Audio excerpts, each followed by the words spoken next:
Good morning सर्वांना. तांब्याच्या भांड्यातील पाण्याचे गुणधर्म जेवढे सांगावे तेवढे कमीच आहेत. तर अशा प्रकारे हट्ट करून हे तांब्याचं भांडं मी घेतलं होतं, परंतु पाणी प्यायचं त्याचं कधीच लक्षात राहत नाही. हात माझा आपोआप फ्रीजमध्ये जातो, बॉटल घेतं आणि पाणी पितं आणि त्याच्यानंतर लक्षात येतं अरे रे रे ते पाणी प्यायचं तर लक्षातच नाही. तर त्याच्यामुळे आता काय करणार आहे मी, 100% ट्राय करणार आहे त्यातलंच रोज पाणी पिणार. तर सकाळ सकाळी नाश्त्याची सुरुवात चालू होती. छान असं ऑमलेट ब्रेड खायचं होतं, पण रात्री उशीर झाला आणि ब्रेड काय अवेलेबल झालंच नव्हतं. शॉपमध्ये ओन्ली पावाची लादी राहिली होती. मग मी तीच अवेलेबल करून घेतली. छान असं जास्त कांदा मिरची कोथिंबीर टाकून छान असं डबल लेअरचं ऑमलेट बनवलं होतं. पाव असे हलके फुलके रोस्ट करून घेतले, थोडेसे कुरकुरीत होण्यासाठी. कुरकुरीत थोडेसे छान लागतात आणि त्याच्यानंतर हाफ फ्रायसुद्धा खायचं होतं, तर हे असं बनवलं होतं न फेटता जास्त. अशा प्रकारे छानपैकी नाश्ता केला होता.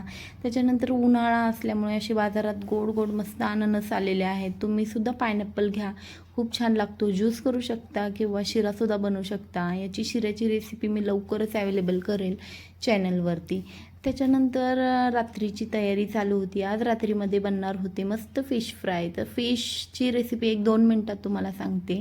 फिश मस्त धुवून घेतलेले आहेत या ठिकाणी स्वच्छ असे मिठाच्या पाण्यामध्ये.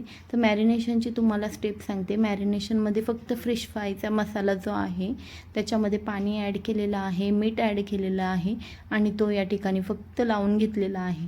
ग्रेव्ही टाईप करून माशांना मस्त चोळून घेतलेला आहे. दुसरीकडे तयार केलं आहे रव्याचं बॅटर कुरकुरीत होण्यासाठी, थोडंसं क्रिस्पीपणा येण्यासाठी. त्यामध्ये हळद मिरची पावडर मसाले आपले टाकलेले आहे. मॅरिनेशन करून अर्धा तास ठेवलं होतं. त्याच्यानंतर ही रव्याची कोटिंग त्याला लावली आणि छान अशी तव्यामध्ये खरपूस फ्राय करून घेतली. आणि रवा पण लावताना हा जास्त जाडच लावा जरा, म्हणजे मासे जे आहेत आपले अजून कुरकुरीत होतात. तव्यावरती तेल टाकून छान अशी बदामी रंगाची होईपर्यंत चांगले खरपूस भाजून घ्यायचे आहे बारीक गॅसवर.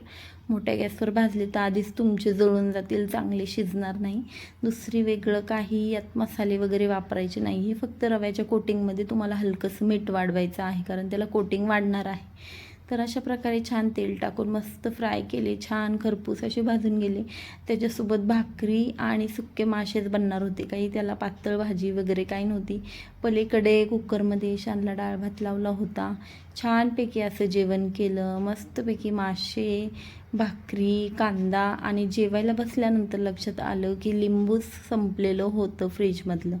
सो मार्केटला मी जाणारच आहे, थोडीशी शॉपिंग पण करणार आहे. ठीक आहे, अशा प्रकारे डिनर केला आम्ही. जर तुम्हाला अशा प्रकारे माझा ब्लॉग आवडला असेल तर लाईक करा. माझ्या चॅनलवरती नवीन असाल माझं चॅनल सबस्क्राईब करा. भेटूया पुन्हा पुढच्या व्हिडिओमध्ये. या जेवायला. चला तर मग भेटू पुन्हा पुढच्या व्हिडिओमध्ये. Thank you so much. Bye bye. Good night.